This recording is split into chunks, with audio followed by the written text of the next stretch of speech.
So we're back, and now let's take a very close look at preferential attachment and begin to understand how it generates links and degree distributions. So preferential attachment. So the idea now is newborns, again, are going to form M links to existing nodes, born one each period. So time just keeps track of birth dates, and you could adjust it however you like. So the important thing now is the formation process is going to be different.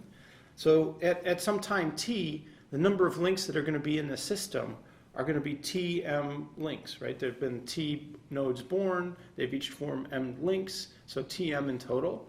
And the total degree is then 2 times tm, right? So each link has 2 different nodes that are going to get to count it as a link. So we have 2tm as a total number of degrees in the system at any point in time. And the probability of attaching to a given node is proportional to its degree compared to the overall degree in the society. So nodes that have very high degree are going to have higher chances. And so in particular, the probability of attaching to a node I is going to be its degree divided by 2tm, which is very different than the m over t that we had before. So before, every node that was out there had an equal chance of getting a new link. Now the chance of getting a new link is proportional to your degree compared to the overall degree in the society at that time period. Okay? So this is the proportional attachment rule, the preferential attachment for which this model is known. Okay, so let's do a mean field approximation. So again, we're going to do a continuous time approximation. We're going to be really finding the degree of the distribution of expected degrees. And then to check whether this actually matches the real degree distribution, we could simulate the model and see whether this is giving us a good approximation. There have been theorems now which show that the mean field approximation of this particular model works well. When we get to richer models that are different from preferential attachment and the exponential model, then we're not going to know whether or not the actual degree distribution is well matched by this approximation, but we can always check and simulate the model and then make sure that, that what we're getting out as the closed form solution from this kind of system is not too different than what happens from the simulations.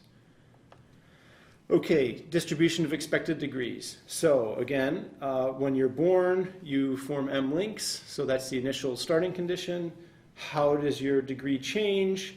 Well, you're getting new links at a rate which is proportional to how your degree compares to 2t over m. There's m new links being formed per unit of time.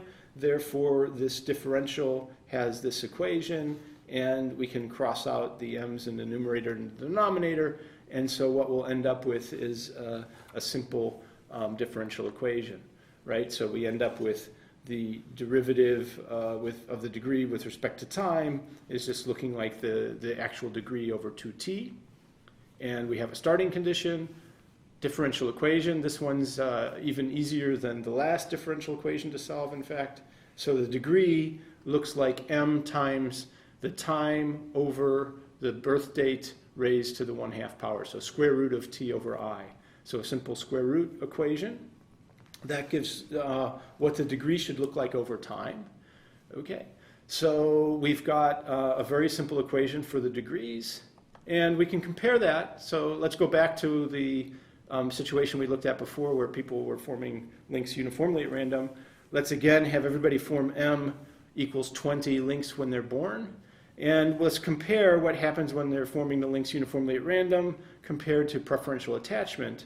And what we see is that the preferential attachment is in some senses a steeper curve here, and it ends up with more high degree nodes. The older ones are higher degree than the uniform at random, and then the younger ones are actually lower degree. It's harder for them to get new links because they have lower degree, and the older ones now have an added advantage, not only of being older and they've gained things, but they're also, you gain things proportional to how large you already are. So the older ones are even easier to find and easier to attach to under preferential attachment. So they get this extra bump where we see the extra bump in the curve. So this is going to give us the fat tails. The fact that we've got this extra bit here and this bit lower means we're going to have more with high degree, more with low degree, and that's going to generate the power law that we're looking for. Okay, so now degrees under preferential attachment. Let's figure out the degree distribution. We can do the same kind of calculation we did before. Which are the nodes with degree less than 35 at some time? Well, we just solve for this curve. Which are the ones that have degree exactly 35? It's going to be all the ones that are younger than that, so born after that time period, whatever that time was. And then we can figure out what's the fraction that have that. So we'll be able to figure out our distribution function, f of d, the same technique that we used before, but now just with a slightly different equation that we're using to solve that same system. So remember, your degree at time t is m times t over I to the half. So the nodes with degree less than 35 are going to be the ones for which this function is less than 35. So 35 has to be bigger than, our m here is 20, t equals 100. So if you solve that out and solve that for I, you get that I has to be bigger than 32.7. So now this is 32.7. As opposed to the 42 something that we had before. So what's the fraction that have degree less than 35 at this time? Well, it's going to be 100 minus 32.7 over 100, and then we can solve that out.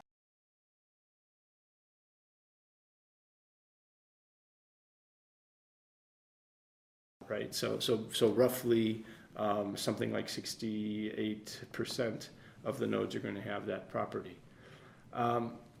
So when we look at this, just solving it generically, again, we've got this equation.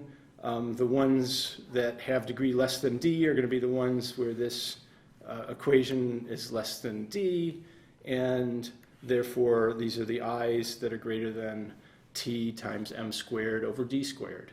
And now, then, to solve for f, this, right, so we've got the fraction, these are the i's beyond some level. So going back, we want to find what's the fraction of i's above some degree d. Well, we're just going to take the t minus these i's over t. That'll give us the f, right? So f is just t minus this compared to t, which works out to be 1 minus m squared over d squared. So we have a very simple equation for the degree distribution. So our degree distribution looks like 1 minus m over d squared. And if you take the derivative of that and look at what's the density function for the distribution generated by preferential attachment, it's 2m squared over d cubed. So this is proportional to d to the minus 3, right? So we've got 2m squared, so this is our constant, times d to the minus 3. So now we have a power law. We have exactly something which looks like a power law, and indeed, when we take logs of each side, we get that log of f of d looks like log of 2m squared minus 3 log of d. So we've got a nice linear equation in log plots, which is exactly the power law that we were looking for. And in particular here, one thing that's sort of interesting, when you look at the coefficient that came out, it's exactly 3. So why 3? Well, that came from the fact that the change in degree over time had a 2 in the denominator, and then when we do integration and so forth, we came out with a 3. But basically, that is coming from the fact that there's a certain number of links present in the society. And if you want to vary this, you can actually produce different variations on this coefficient. And the way you can produce different variations on this coefficient is just having the number of links being formed at any point in time either grow or shrink over time. So you can have the population, the number of newborn nodes, not be a constant one per period, but changing over time. And that'll allow you to control this variable here. So a slightly richer variation of preferential attachment can adjust that. There's actually an exercise in the book I wrote that shows you how to do that. But basically, the idea here is that you can get different variations here by just changing the rate at which the system grows.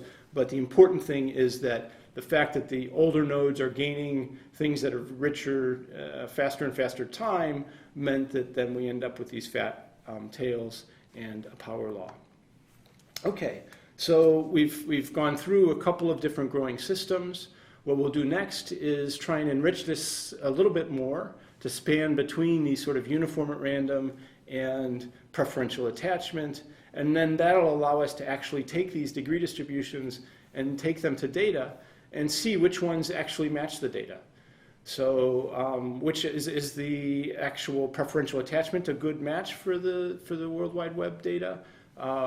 Which ones match the romance networks, etc.? So can we find variations on these models that actually match the observed data?